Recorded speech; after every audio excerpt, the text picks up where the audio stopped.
بسم الله الرحمن الرحيم تبارك الذي بيده الملك وهو على كل شيء قدير الذي خلق الموت والحياة ليبلوكم أيكم أحسن عملا وهو العزيز الغفور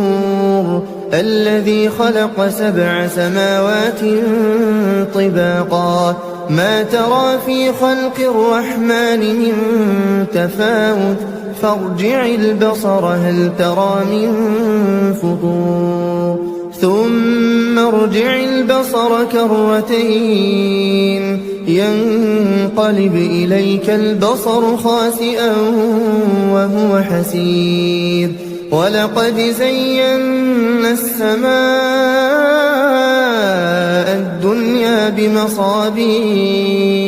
وجعلناها رجوما للشياطين وأعتدنا لهم عذاب السعير وللذين كفروا بربهم عذاب جهنم وبئس المصير إذا ألقوا فيها سمعوا لها شهيقا وهي تفور تكاد تميز من الغيظ كلما ألقي فيها فوج سألهم خزنتها ألم يأتكم نذير قالوا بلى قد جاءنا نذير فكذبنا وقلنا ما نزل الله من شيء إن أنتم إلا في ضلال كبير وقالوا لو كنا نسمع أو نعقل ما كنا في أصحاب السعير فاعترفوا بذنبهم فسحقا لأصحاب السعير إن الذين يخشون ربهم بالغيب لهم مغفرة وأجر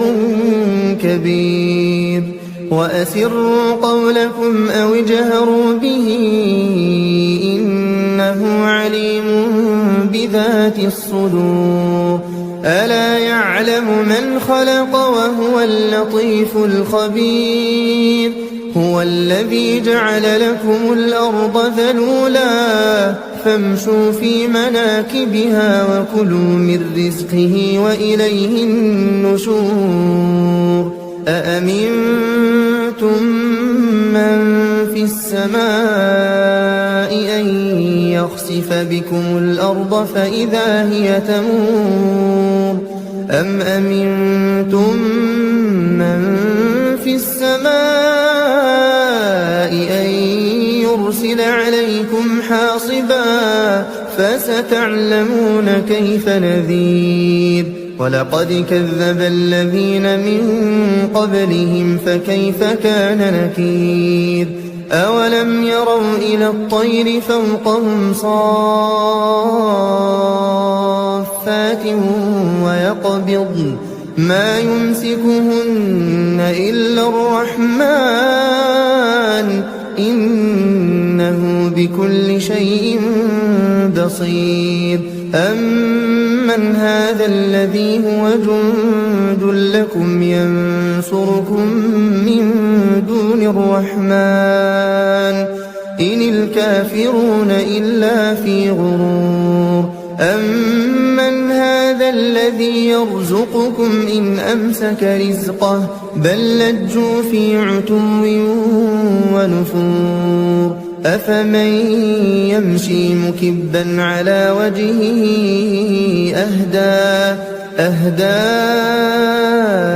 أمن يمشي سويا على صراط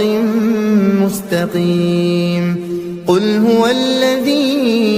أنشأكم وجعل لكم السمع والأبصار والأفئدة قليلا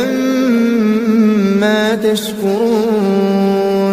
قل هو الذي ذرأكم في الأرض وإليه تحشرون ويقولون متى هذا الوعد إن كنتم صادقين قل إنما العلم عند الله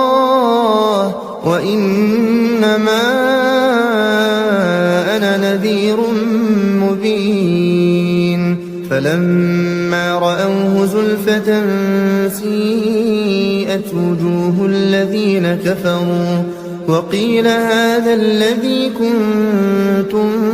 به تدعون قل أرأيتم إن أهلكني الله ومن معي أو رحمنا فمن يجير الكافرين من عذاب أليم قل هو الرحمن آمنا به وعليه توكلنا فستعلمون من هو في ضلال مبين قل أرأيتم إن أصبح ماؤكم غورا فمن يأتيكم بماء